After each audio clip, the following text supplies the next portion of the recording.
Welcome back, guys. We will continue our work with ArcMap. Today, in ArcMap, we will map percentage change in value.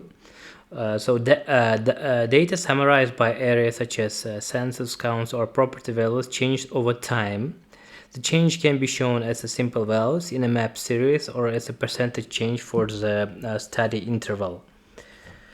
You probably may have worked with data that is collected for a single event and summarized for a given area. This data may be the number of issues in a subdivision, the value of a piece of property, or a count of tigers in a wildlife reserve. For the one event, numbers tell an important story. When another round of data collection occurs, things get interesting. Instead of showing a single count event, you can now show how the values change over time. The change in the number permits issues the percentage increase in property value or the change in tiger density. The difference in values can be shown simply as change in the number as percentage or included in another calculation such as density.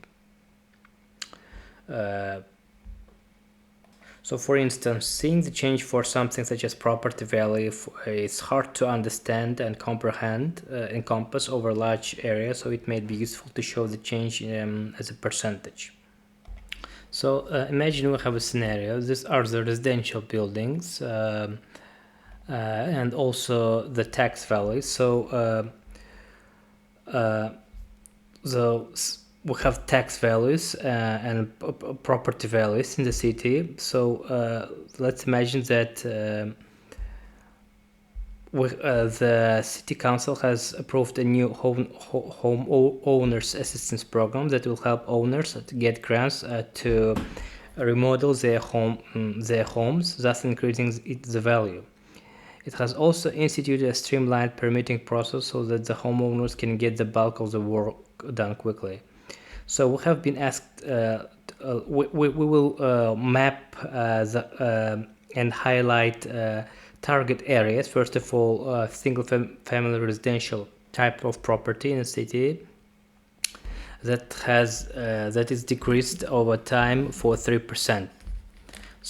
First, let's open this tax value.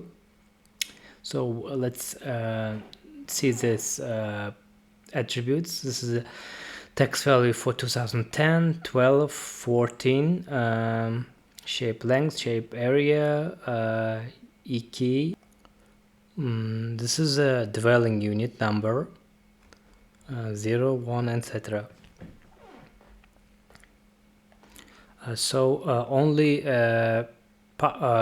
parcels that have only one dwelling unit are appropriate for our task. So we will go to the properties. We will find this definition query tab, and we need to build a query. So let's click on query and let's click on dwelling unit attribute, unique table, unique values 1. Let's click OK. See that we can see that other parcels have been temporarily excluded from this image, from the polygon.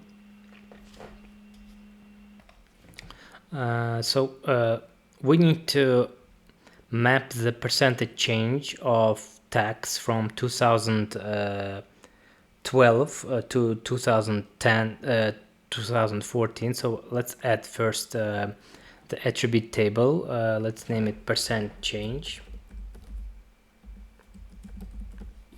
Data type float. Click OK. First, how to compute the percent change over time. So we will subtract from 2014 2012 values and divide to 2012 values and multiply to 100, which will be the percent change. But let's analyze first this value. So we see that some values in 2012 is 0, so we cannot divide into 0. The same thing with 2014. Some values are also 0. So we need to do the same. We need to build a definition query, or more correctly to say continuous definition query. We will not delete this one. We will just say add and 2014 not equal to, let's get unique values not equal to 0, and additional query condition not equal again to 0. Let's click OK. So this is our query, definition query, and we click OK. Additional parsers will be excluded, and now we can compute for a percent change for the tax value from 2012 to 2014 using this field calculator.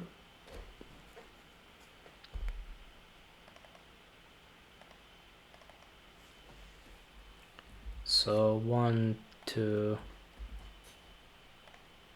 divide 100 and divide to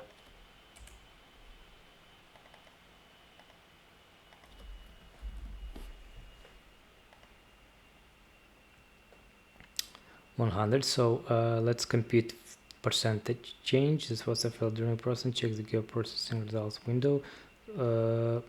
Let's see, probably because first let's compute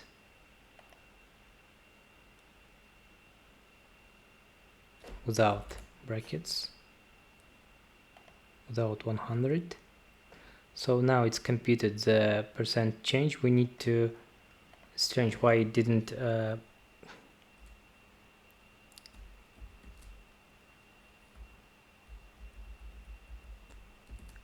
I think we need to add more brackets here, and all need to be multiplied to 100. Let's click OK. Now it's percent change. We can sort ascending. So see that some percentages, it means that 100%, it means decline to 100%. These are the percentage. We can sort the scanning as well. Some properties significantly increase in their value. So see, this is a huge percentage. So we have a task to show this singular residential buildings that has decreased in value since 2012 to 2014 for more than 3%. We can go to categories, unique values. We need this percent change. No, we need unique values. Let's say percent change.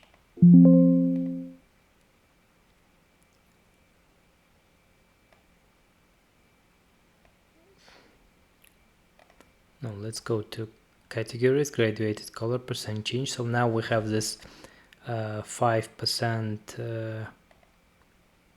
difference. We can go to classify. So let's classify. So first is minus 100, minus 3, 0, 3, and the maximum.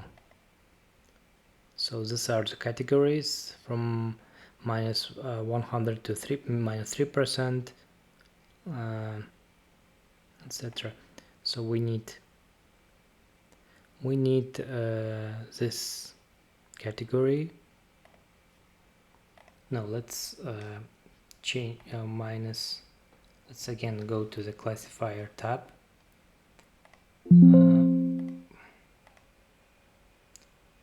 Yeah, it's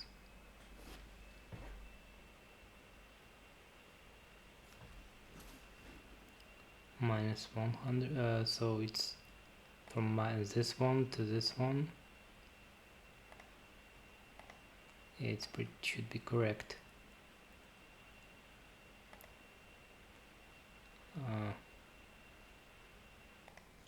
Actually, we cannot put this. Let's go to classify. So let's put here -3.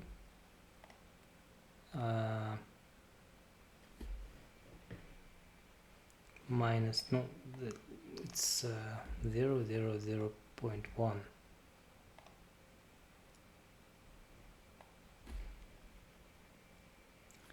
This will be 0, this will be 3. Yes, now it's have more correct values. So see, that's from -100 to 3, etc. So we can change the symbology to better one.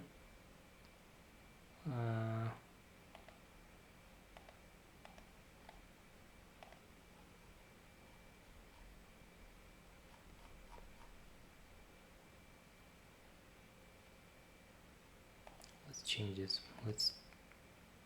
So see that this is our the very small decline. This is the maps, the parcels we need. This is 0 decline. These areas have growth. So for what kind of purposes this kind of maps can be used? Changes that we mapped involved future moving as well before, involved future moving as well as attribute changing. There is an easy one-to-one relationship between the location change and the value change. So in this video, the future did not move, but the attribute value changed. To show this change, we need a new attribute field that represents the change. If enough data is collected, you can create a time-slider display as well. So examples from the real world. For instance, the public library might want to change in the map the change in the literacy rate for census tracts. Officials might look for areas with low literacy and initiate continuing education classes for reading. The effect of the reading campaign can be measured by showing the new literacy levels over time.